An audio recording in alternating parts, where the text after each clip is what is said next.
Student, स्वागत है आपका आपके चैनल द फाइट एग्ज़ाम में। कोई भी एग्ज़ाम को फाइट करने के लिए हमारे चैनल को ज़रूर सब्सक्राइब कीजिए। चलिए, आज मैं आपको पढ़ाने वाला हूँ रोमन नंबर। चलिए, बहुत सारे बच्चों को रोमन नंबर लिखने में प्रॉब्लम होता है और यहाँ पे मैं आपको बताने वाला हूँ रोमन नंबर कैसे लिखा जाता है और कैसा इसका वैल्यू क्या क्या होता है। ठीक है, यहाँ पे देखिए, यहाँ पे मैंने कुछ लिखा है, जैसे यहाँ पे आई लिखा है। ठीक है, ये आई होता है। ओके, तो यहाँ पे सिंगल आई होता है ना, यहाँ पे इसका मतलब एक होता है और यहाँ पे भी आपको देखने को मिल जाता है। ठीक है, तो यहाँ पे 5 होता है। आपको मैं बता दूँ, भी इसका मतलब 5 हुआ। ठीक है, एक बात और बता दूँ, जैसे हम हिंदी अरबिक जो सिस्टम में लिखते हैं, इसी तरह से रोमन में भी हम लिखते हैं। ठीक है, उसके बाद यहाँ पे 10 को एक्स लिखते हैं और यहाँ पे देखिए एल 50 को एल लिखते हैं। ठीक है, रोमन में। और यहाँ पे 100 को सी लिखते हैं और यहाँ पे 50 को, और यहाँ पे जो है 500 को डी लिखते हैं, राइट। और यहाँ पे 1000 को एम लिखते हैं। तो यहाँ पे मैं बताऊँगा कि रोमन नंबर लिखने का नियम क्या है, रूल क्या है, वो मैं आपको बताऊँगा। गाइज, यहाँ पे देख पा रहे होंगे, मैं आपको बताता हूँ। यहाँ पे देखिए, ये 1 हो गया। ठीक है, ये डबल आई। ठीक है, ये सिंगल आई था, तो यहाँ पे ये 1 हो गया। ठीक है, और यहाँ पे डबल आई है तो ये 2 हो गया। ठीक है, और यहाँ पे ये ट्रिपल आई है, देखिए ट्रिपल आई। ठीक है, तो यहाँ पे जो है ये 3 हो गया। और यहाँ पे आई भी, ठीक है, यहाँ पे 4। तो आप कहोगे कि भाई यहाँ पे जो है 4 या रहता, इस तरह से रहता। तो इस तरह से अगर हम लिखेंगे तो ये रॉन्ग हो जाता है, ये क्या होता है, गलत होता है। देखिए, और 4 ऐसे कैसे लिखाया, तो मैं आपको बता दूं कि 5 जो है पे मिल जाएगा 5।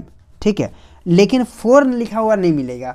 तो यहाँ इसका मतलब है कि देखिए, ये इस साइड में है ना, भी के इस साइड में है, यानी कि बाएं तरफ है। इसका मतलब है कि भी में से, यानी कि इसमें से ये घट के एक हो, यहाँ पे 1 है, इसमें घटा है। तो 5 में से जो है घट करके, यहाँ पे देखिएगा, ये घट करके कितना आया है, 4 आया है।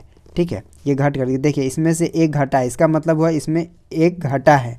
और वहीं पर आपको मैं बताऊंगा 6 का, देखिए तो ये 4 कहलाएगा। और यहाँ पे ये भी है तो ये 5 हो गया। ठीक है, और उसके बाद यहाँ पे अगर मैं बात करूँ, अब यहाँ पे इस साइड में लिखे थे तो इस साइड में लिखे थे तो ये 4 था, लेकिन अब हम इस साइड में लिखे हैं तो इसका मतलब ये हो गया 6। काफ़ी सारे बच्चे कन्फ्यूज़न में रहते हैं कि यहाँ पे ये 4 है या ये 4 है, ये 4 है या ये 4 है। मैं आपको बता दूं, ये 4 होगा, ये 4 नहीं है, ये 6 है।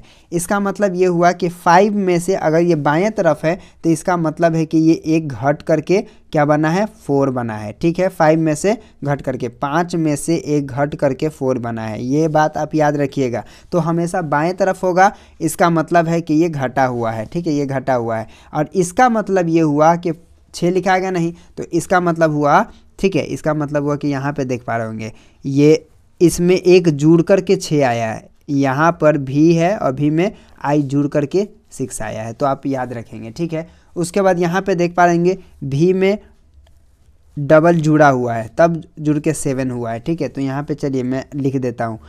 देखिए, अब अंतर आपको समझ में आ गया होगा। अगर ये दाएं तरफ रहेगा तो ये 6 होगा, अगर ये बाएं तरफ रहेगा, ठीक है, तो ये 4 होगा। उसके बाद फिर भी में डबल आई जुड़ा हुआ है तो ये हो गया 7। ठीक है, और उसके बाद यहाँ पे भी में ट्रिपल आई जुड़ा हुआ है तो ये हो गया 8। ठीक है, और यहाँ पे मसला ये आया कि 9th हम कैसे लिखें, है ना। 9th हम कैसे लिखें, तो 9th लिखने में थोड़ा प्रॉब्लम है। तो 9th को हम कैसे लिखते हैं, तो देखिए 10 होता है। ठीक है, तो 10 होता है x। ठीक है, और यहाँ पर एक चीज़ और मैं बता दूँ, यहाँ पे ये और उसके बाद ये हो गया। ठीक है, ये इसमें अंतर क्या है आपको मैं बताना चाहूँगा। तो आपको यही वाला रूल आपको देखिए, 10 में से, यानी कि यहाँ पर क्या होता है कि 4 लिखाता नहीं है, यहाँ पे भी 9 लिखाता नहीं है। 10 में से 1 घट करके 9 बना है। ठीक है, और यहाँ पे क्या है, 10 में से 1 जुड़ करके, 10 में से 1 क्या हुआ है, जुड़ा है। ठीक है, जुड़ा है, तब जा करके ये 11 बना है। तो ये गाइज, ये 9 है ठीक है, ये 9 है, हमेशा याद रखिएगा, और ये 11 है। तो 9 कैसे लिखाएगा, पहले i लिखाएगा फिर x लिखाएगा, तो यहाँ पे ये कितना हो गया आपका 9 होगा। इस तरह से लिखेंगे, 10 में से 1 घट करके 9 बना हुआ है, ठीक है। और उसके बाद अगर हम बात करें, ठीक है, तो 10 मतलब तो आप समझ रहे हैं ना, यहाँ पे देख पा रहे होंगे x का मतलब ये 10 हो गया, तो ये हो गया आपका 10, ठीक है। और 11 की अगर हम बात करेंगे तो 11 की बात करेंगे तो क्या होगा पता है, यहाँ पे 10 है और 10 में एक जुड़ा है, जुड़ करके, यानी कि एक जोड़ करके क्या बना है, 11th बना है, ठीक है। तो इस तरह से हो गया 11th, ठीक है। तो यहाँ पे हो गया 11th, कोई दिक्कत। उसके बाद यहाँ पे आपको मैं बताता चलूँ, ठीक है, यहाँ पे फिर जुड़ जाएगा डबल, तो ये होगा 12, फिर जुड़ जाएगा, ठीक है, ट्रिपल, तो ये हो जाएगा आपका 13, फिर यहाँ पे ये हो गया। और देखिए यहाँ पे 4 लिखेंगे तो इस तरह से, ठीक है। देखिए मैं आपको बता दूं कि ये x तो 10 हो गया, ठीक है, और उसके बाद यहाँ 5 में से 1 घटा है, 5 में से 1 घटा है तब 4 हुआ है, और ये दोनों जुड़ गया है, तो इस तरह से लिखेंगे, ठीक है। यहाँ पे लिखेंगे 14 इसको, ठीक है, तो इस तरह से 14 हो गया। और x और v लिखेंगे तो इसका मतलब हो गया कि इसका बराबर हो गया आपका 15, ठीक है। उसके बाद यहाँ पे vi लिखेंगे तो ये हो गया 16। फिर उसके बाद यहाँ पे xvi के मतलब हो गया 17, ठीक है। देखिए इसका होगा जाएगा 17।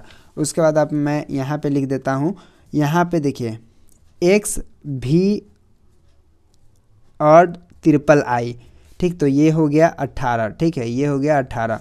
और यहाँ पे, ठीक है, यहाँ पे क्या होगा, x हो गया यानी कि, और यहाँ पे ix, ठीक है, तो ये हो गया 19, ठीक है, याद रखिएगा। और यहाँ पे x और x, यहाँ पे ये हो गया 20, ठीक है। तो आज 20 तक रहने देते हैं, ठीक है। और 20 से मैंने 20 तक आपको लिख करके बता दिया है, यहाँ पे मैं आपको नियम भी बता दिया हूँ, रूल भी बता दिया हूँ कि कैसे जो है लिखाया है, ठीक है। तो उम्मीद करता हूँ कि आज का वीडियो आपको समझ में आ गया होगा। हम लोग 20 से आगे पढ़ेंगे, तो चलिए फिर मिलते हैं आपसे एक नए वीडियो में, तब तक के लिए बाय।